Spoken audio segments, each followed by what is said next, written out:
नमस्कार, अब वक्त हो गया है वीकेबी टॉप 10 का। तो आइए देखते हैं देश और दुनिया की टॉप 10 खबरें। पंजाब विवाद सुलझाने के बाद कांग्रेस हाईकमान की नजर अब बिहार पर सबसे अधिक है। बताया जा रहा है कि आने वाले दिनों में कांग्रेस आला कमान राज्य संगठन में सर्जरी कर सकती है। बिहार चुनाव में कांग्रेस के खराब प्रदर्शन के बाद से ही राज्य में बदलाव की अटकलें लगाई जा रही है। राजनीतिक सूत्रों के अनुसार कांग्रेस हाईकमान प्रदेश के दिग्गज नेताओं की बैठक जल्द बुला सकती है। पिछले दिनों राज्य के सभी सांसद, विधायक और पार्षद के साथ राहुल गांधी ने भी मीटिंग की थी। पंजाब कांग्रेस में कला अभी थमी भी नहीं कि कांग्रेस की बिहार यूनिट आंतरिक दरार से जूझने लगी है। बिहार में पिछले विधानसभा चुनाव में बेहद खराब प्रदर्शन करने वाली कांग्रेस अब राज्य में अपने लिए नए प्रदेशाध्यक्ष की तलाश कर रही है। बताया गया है कि इसके लिए ऑल इंडिया कांग्रेस कमेटी के बिहार प्रभारी भक्त चरण दास ने विधायक और दलित नेता राजेश कुमार राम का नाम आगे बढ़ाया था, लेकिन उनके नाम को लेकर विवाद हो गया। दरअसल बिहार के कई वरिष्ठ कांग्रेस नेताओं ने मदन मोहन झा की जगह पर दलित नेता राजेश कुमार राम को नया पीसीसी प्रमुख बनाने के प्रस्ताव का विरोध किया है। उनका कहना है कि नया प्रमुख ऊंची जाति से होना चाहिए। बिहार में उभरा ये विवाद पंजाब से भी बड़ा हो सकता है। दरअसल नीतीश कुमार की जदयू पहले ही कांग्रेस के नाराज विधायकों पर करीबी नजर रखी है। ऐसे में कांग्रेस सावधानी से चल रही है और विरोध करने वाले उन नेताओं के साथ शांति वार्ता की कोशिश कर रही है जिन्होंने दास के प्रस्ताव के खिलाफ एआईसीसी महासचिव केसी वेणुगोपाल से भी शिकायत की। कांग्रेस अपनी सूझबूझ से नाराज नेताओं को मनाने के लिए अलग अलग योजनाओं पर विचार कर रही है। बताया जा रहा है कि कांग्रेस बिहार में पांव जमाने के लिए नया प्रयोग कर सकती है। कांग्रेस हाईकमान की नजर राज्य के दलित, मुस्लिम और ब्राह्मण वोट बैंक पर है। बताया जा रहा है कि संगठन में बदलाव भी इसी आधार पर होगा। सूत्रों के मुताबिक कांग्रेस महासचिव तारिक अनवर भी बिहार कांग्रेस में प्रदेश अध्यक्ष बनना चाहते हैं। वैसे रेस में राजेश राम, कौकब कादरी, अखिलेश सिंह और रंजित रंजन का नाम सबसे आगे है। बॉलीवुड एक्ट्रेस शिल्पा शेट्टी के पति राज कुंद्रा को मुंबई पुलिस ने 19 जुलाई को एडल्ट फिल्में बनाने के आरोप में गिरफ्तार किया था। उन्हें 23 जुलाई तक हिरासत में भेज दिया गया है। इसी साल फरवरी में एक वीडियो वायरल हुआ था जिसमें मॉडल सागरिका सोना सुमन ने आरोप लगाया था कि उन्हें वीडियो कॉल के जरिए वेब सीरीज के लिए ऑडिशन देने के लिए कहा गया था, जहां 3 लोगों ने उनसे न्यूड ऑडिशन की मांग की थी। उनमें से एक राज कुंद्रा भी थे जिनका चेहरा नजर नहीं आ रहा था। मॉडल सागरिका सोना सुमन की माने तो ऑडिशन के समय से ही बोल्ड सीन के नाम पर अश्लील वीडियो बनाए जाते थे और फिर इस पूरे जाल में लड़कियां फंसती जाती थी। बिकिनी शूट से शुरुआत करके न्यूड फोटोशूट और न्यूड फिल्में बनाई जाती थी। कई बार ऑडिशन ऑनलाइन लिए जाते थे जिसमें राज कुंद्रा भी रहते थे, लेकिन अपनी पहचान उजागर नहीं करते थे। सागरिका ने इसे सेक्स रैकेट और सेक्स स्कैंडल करार दिया था।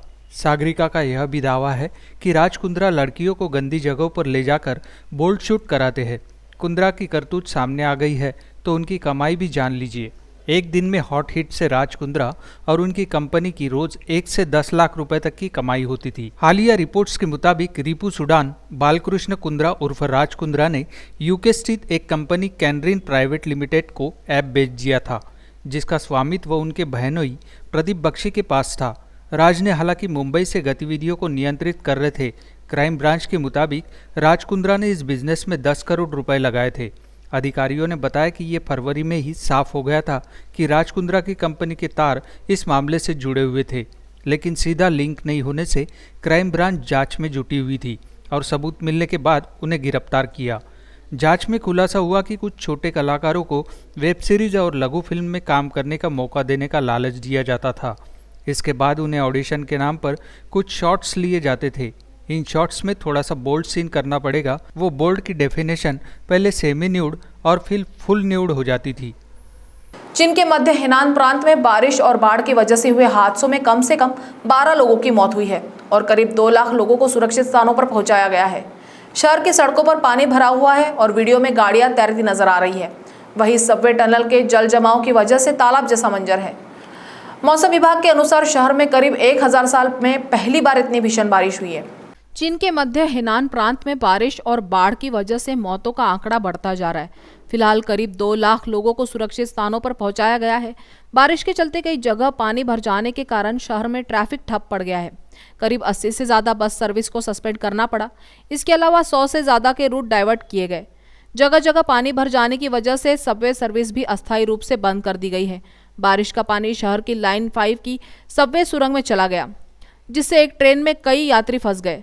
यात्रियों को पानी में डूबकर सफर करना पड़ रहा है। हालात पर काबू पाने के लिए पुलिस अधिकारी, दमकल कर्मी और अन्य स्थानीय कर्मी मौके पर बचाव कार्य में जुटे हैं। सबवे में पानी कम हो रहा है और यात्री फिलहाल सुरक्षित है। झेंगझोऊ रेलवे स्टेशन पर 160 से अधिक ट्रेनें रोकी गई। यही नहीं, खराब मौसम की वजह से झेंगझोऊ के एयरपोर्ट पर शहर आने जाने वाली 260 उड़ानें रद्द कर दी गई है। स्थानीय रेलवे अधिकारियों ने भी कुछ ट्रेनों को रोक दिया है या उनके समय में बदलाव किया है। आंधी तूफान से प्रभावित शहर में कुछ जगहों पर बिजली और पेयजल सेवाएं भी बंद है। हेनान प्रांतीय और झेंगझोऊ नगरपालिका मौसम विज्ञान ब्यूरो ने मौसम संबंधी आपदाओं के लिए आपातकालीन प्रतिक्रिया का स्तर बढ़ाकर 1 कर दिया है। हेनान में बुधवार रात तक भारी बारिश होते रहने का अनुमान है। इस कारण स्थिति और गंभीर होने की आशंका है। लोगों को सुरक्षित स्थानों पर पहुंचाने के साथ ही बचाव कार्य तेज कर दिया है। कोरोना की दूसरी लहर में ऑक्सीजन की कमी से हुई मौतों के मामले में केंद्र सरकार के जवाब पर सियासत गरमा रही है। राज्यसभा में ये सवाल पूछा गया था कि कोरोना की दूसरी लहर के दौरान देश में ऑक्सीजन की कमी से कितने लोगों की मौत हुई है। इसके जवाब में कहा गया था कि राज्यों ने केंद्र सरकार को ऐसा कोई आंकड़ा नहीं दिया है। स्वास्थ्य मंत्रालय के जवाब से विपक्ष भड़क गया और अब संसद में विशेषाधिकार हनन प्रस्ताव पेश करने की तैयारी तेज हो गई है। मॉनसून सत्र में विपक्ष सरकार से कोरोना को लेकर कई सवाल पूछ रहा है। इनमें कोरोना के आंकड़े छिपाने के आरोपों से लेकर ऑक्सीजन की कमी जैसे सवाल भी शामिल है। इसी क्रम में केसी वेणुगोपाल ने ऑक्सीजन की कमी से हुई मौतों और ऑक्सीजन सप्लाई को लेकर सवाल पूछा था। इसके लिखित जवाब में केंद्रीय स्वास्थ्य राज्य मंत्री डॉक्टर भारती प्रवीण पवार ने कहा कि स्वास्थ्य राज्य का मसला है। राज्य केंद्रीय स्वास्थ्य मंत्रालय को केस और मौतों के बारे में जानकारी देते थे। ऐसे ही एक दूसरे सवाल का जवाब देते हुए भारत के केंद्रीय स्वास्थ्य मंत्री मनसुख मांडविया ने कहा कि आंकड़े छिपाने का कोई कारण ही नहीं है। सरकार के इस बयान को लेकर सोशल मीडिया पर आम लोगों से लेकर नेताओं तक की प्रतिक्रियाएं आ रही है। राहुल गांधी ने ट्वीट किया, सिर्फ ऑक्सीजन की ही कमी नहीं थी, संवेदनशीलता व सत्य की भारी कमी तब भी थी, आज भी है। मनोज कुमार झा ने राज्यसभा में कहा, बड़े बड़े पन्ने छपवाओ, 4 पन्ने रंग दो, थैंक यू फलाना, अरे जिंदगी में नहीं तो कम से कम मौत में ही सम्मान दे दीजिए। पूरे सदन को उन लोगों से माफ़ी मांगनी चाहिए जिनकी लाशें गंगा में बह रही थी। आम आदमी पार्टी के राज्यसभा सांसद संजय सिंह ने कहा कि इस संकट काल में सरकार ने देश को अनाथ छोड़ दिया था। सरकार को पता ही नहीं था कि क्या हो रहा है। आम आदमी पार्टी इस मुद्दे को लेकर संसद में विशेषाधिकार हनन प्रस्ताव पेश करेगी। शिवसेना सांसद संजय राउत ने भी इस बयान का विरोध किया है। उन्होंने कहा, सरकार के इस जवाब को सुनकर उन पर क्या गुजरी होगी जिन्होंने अपनों को खोया है। सरकार के खिलाफ मुकदमा दर्ज होना चाहिए। सरकार झूठ बोल रही है। कर्नाटक में नेतृत्व परिवर्तन की अटकलों पर विराम लगाते हुए राज्य के गृह मंत्री बसवराज बोम्मई ने बुधवार को कहा कि मुख्यमंत्री बीएस येदियुरप्पा अपने पद पर बने रहेंगे। विपक्ष पर निशाना साधते हुए उन्होंने कहा कि इन सभी अटकलों और अफवाहों के माध्यम से वे राजनीतिक अस्थिरता पैदा करने की कोशिश की जा रही है। मुख्यमंत्री काफी मजबूत है और वो हमारे नेता है और वह मुख्यमंत्री बने रहेंगे। उनके इस बयान से फिलहाल राजनीतिक विराम लगता तो दिख रहा है। उत्तराखंड के बाद कर्नाटक बीजेपी में बागी नेता लगातार मुख्यमंत्री और उनके परिवार पर भ्रष्टाचार के आरोप लगा रहे हैं। यहां तक कि मुख्यमंत्री बीएस येदियुरप्पा के इस्तीफे की अटकलें और कर्नाटक का नया मुख्यमंत्री कौन होगा, इसके कयास लगाए जाने लगे। केंद्रीय मंत्री प्रहलाद जोशी और बीजेपी के राष्ट्रीय संगठन मंत्री बीएल संतोषी का नाम तक सबसे आगे बताया गया। तब राज्य के ही पर्यटन मंत्री सीपी योगेश्वर ने एक बयान में कहा था कि मुख्यमंत्री के बजाय उनके बेटे कर्नाटक के मंत्रालयों पर शासन और नियंत्रण कर रहे हैं। वहीं भाजपा एमएलसी एएच विश्वनाथ ने भी ये कहा था कि प्रदेश के प्रभारी राष्ट्रीय महासचिव अरुण सिंह से मिले। भाजपा के 80% विधायकों का मानना है कि राज्य में नेतृत्व बदलना चाहिए, लेकिन येदियुरप्पा ने आरोपों से इनकार किया और कहा कि सदस्यों के बीच भ्रम को दूर किया जाएगा। उन्होंने यहां तक कहा कि जिस दिन पार्टी आला कमान मुझसे पद छोड़ने के लिए कहेगा, उस दिन मैं इस्तीफा दे दूंगा। मैं कुछ मंत्रियों और विधायकों द्वारा बनाई गई अफवाहों और अटकलों के बारे में नहीं बोलता। कर्नाटक के deputy CM doctor C N Ashwath Narayan ने भी उनका साथ दिया है। उन्होंने कहा कि सीएम बीएस येदियुरप्पा का मुख्यमंत्री पद छोड़ने का सवाल ही नहीं पैदा होता।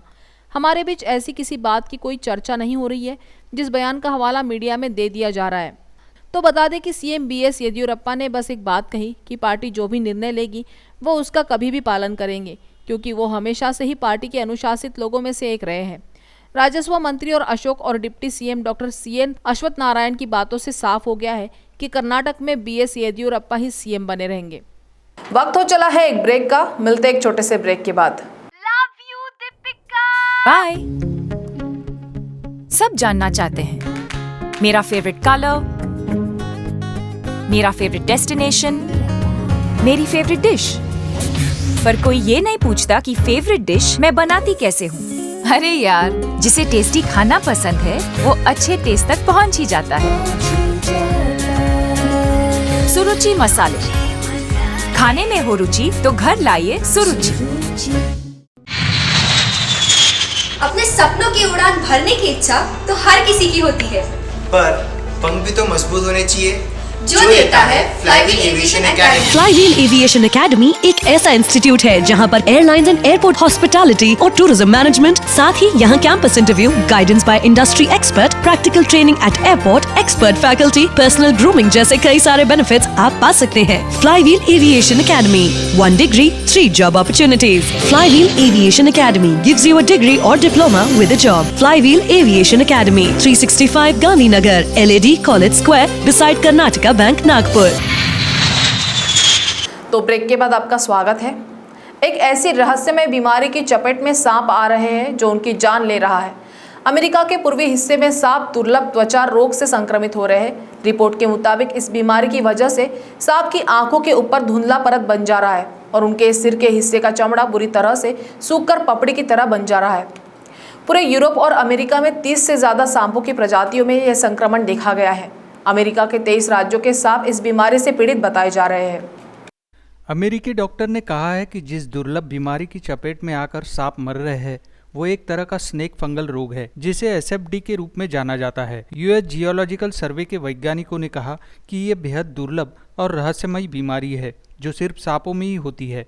2008 में पहली बार सांपों में होने वाली इस बीमारी का पता चला था, लेकिन एक बार फिर से पूर्वी अमेरिका के सांप भयानक स्तर पर इस बीमारी का शिकार हो रहे हैं, जिसकी वजह से उनकी मौत होती जा रही है। रिपोर्ट के मुताबिक पूर्वी अमेरिका के कई हिस्सों में 2017 में सांपों के बीच ओफिडियोमाइसिस ओफिडिकोला नाम की बीमारी से प्रभावित कई सांप मिले थे।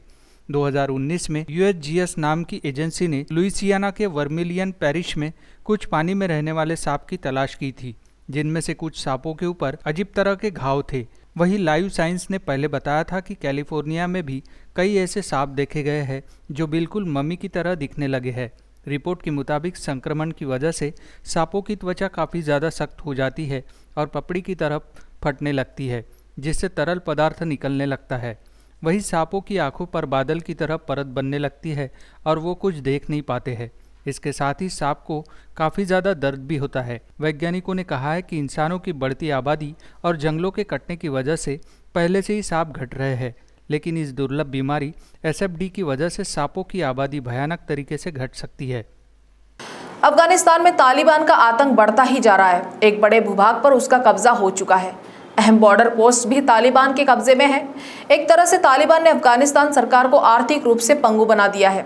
अगले हफ्ते अफगान सेना के प्रमुख जनरल वली मोहम्मद अहमदजई भारत आ रहे हैं। वो अपने समकक्ष जनरल MM नरवणे और राष्ट्रीय सुरक्षा सलाहकार अजित डोभाल से मिलेंगे। इन मुलाकातों में तालिबान से निपटने की कोई तरकीब जनरल वली को बताई जा सकती है। राष्ट्रीय सुरक्षा सलाहकार अजित डोभाल के पास पाकिस्तान में काम करने का लंबा अनुभव है और वह तालिबान की डायनामिक्स को भी अच्छे से समझते हैं। जनरल वली से मुलाकात में डोभाल उन्हें तालिबान से निपटने का मंत्र दे सकते हैं। इसी साल जनवरी में डोभाल जब अफगानिस्तान गए थे तो उन्होंने आतंकवाद के खिलाफ लड़ाई की बात की थी। अफगानिस्तान में आतंकियों का दबदबा बढ़ना भारत की सुरक्षा के लिए खतरा है। इसलिए भारत और अफगानिस्तान के बीच होने वाली बातचीत में दोनों देशों के बीच सैन्य सहयोग बढ़ाने पर चर्चा होगी। दोनों देशों के शीर्ष रक्षा अधिकारियों की मुलाकात तालिबान के बढ़ते प्रभाव के बीच काफ़ी अहम है, खासतौर से तब जब कई रिपोर्ट्स में ये बात आ चुकी है कि पाकिस्तान भी तालिबान की मदद कर रहा है। महीनों पहले तय हुई यह मुलाकात ऐसे वक्त में हो रही है जब अफगानी सेना कई जिलों पर नियंत्रण वापस पाने के लिए जूझ रही है। अमेरिका अगले महीने के आखिर तक अपने सेना मिशन को हटाने की तैयारी में है। नाटो की सेना भी हट रही है। अफगानिस्तान मिलिट्री को ट्रेन करने में भारत की अहम भूमिका है। पुणे स्थित नेशनल डिफेंस एकेडमी में करीब 300 अफगानी कैडेट्स की ट्रेनिंग चल रही है। जनरल वली वहां जाकर कुछ कैडेट्स से मुलाकात कर सकते हैं। घायल अफगान सैनिकों का इलाज भी भारत के कई अस्पतालों में चल रहा है। यही नहीं, भारत ने पिछले कुछ सालों में अफगानिस्तान के भीतर $3 बिलियन से ज़्यादा का निवेश किया है।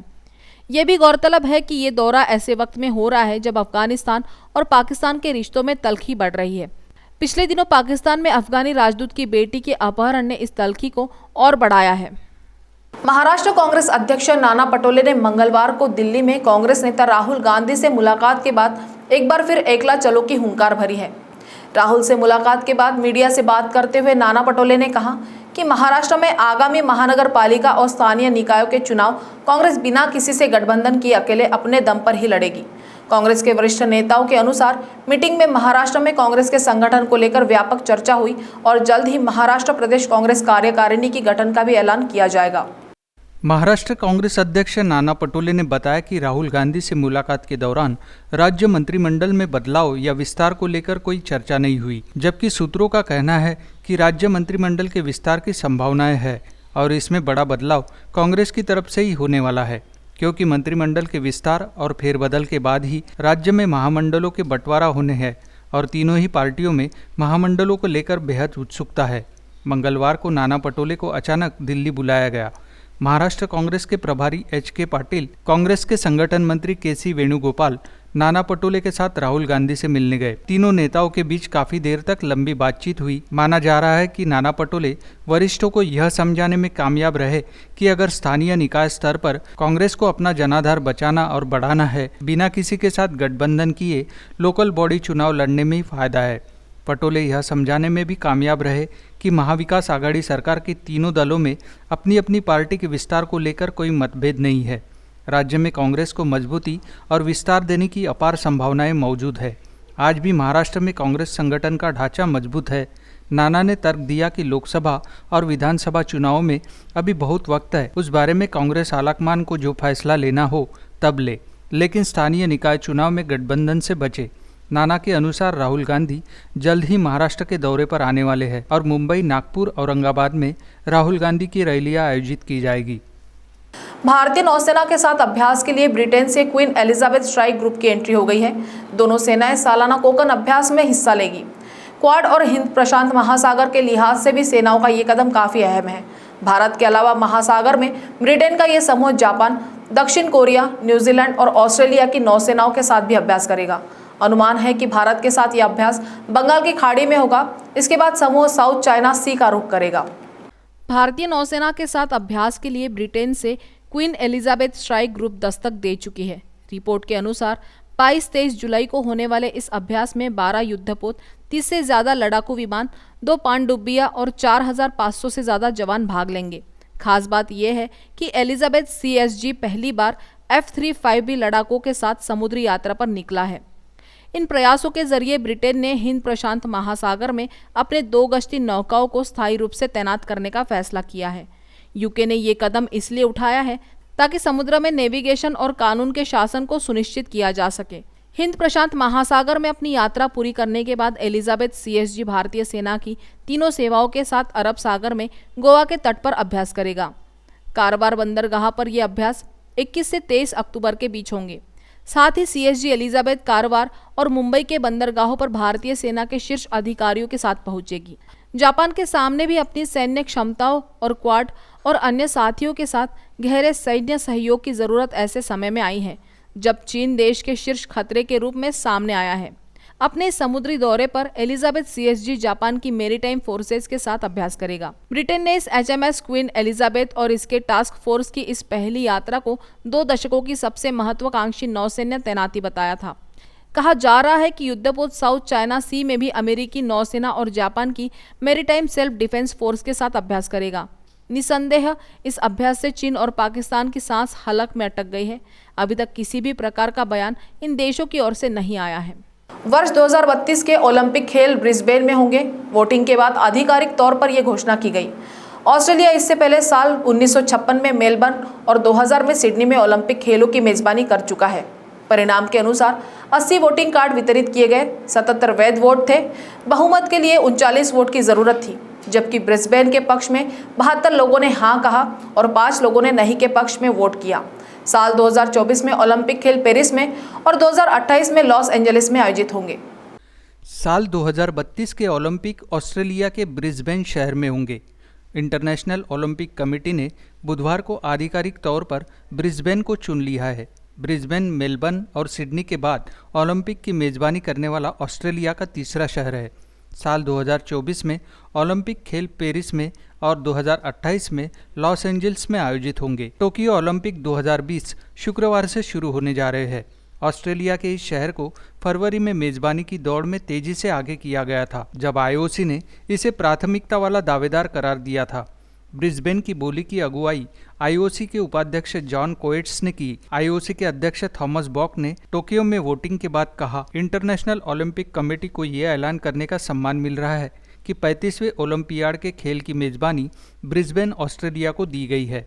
आईओसी के सत्र में ब्रिस्बेन के प्रतिनिधियों ने इस घोषणा का स्वागत किया और इसके बाद ऑस्ट्रेलियाई शहर में आतिशबाजी की गई, जहां लोग वोटिंग के नतीजे के इंतजार में इकट्ठे हुए थे। जून में आईओसी के 15 मजबूत कार्यकारी बोर्ड द्वारा सर्वसम्मति से ब्रिस्बेन का प्रस्ताव रखा था। इसके बाद ब्रिस्बेन की जीत निश्चित दिख रही थी। ऑस्ट्रेलिया के प्रधानमंत्री स्कॉट मॉरिसन ने वोटिंग से पहले कैनबरा से लाइव लिंक के जरिए कहा कि हम जानते हैं कि एक सफल खेल के लिए क्या करना पड़ता है। ऑस्ट्रेलिया इससे पहले ही 2 बार ओलंपिक की मेजबानी कर चुका है। साल 1956 में मेलबर्न में और साल 2000 में सिडनी में ओलंपिक का सफल आयोजन हुआ था।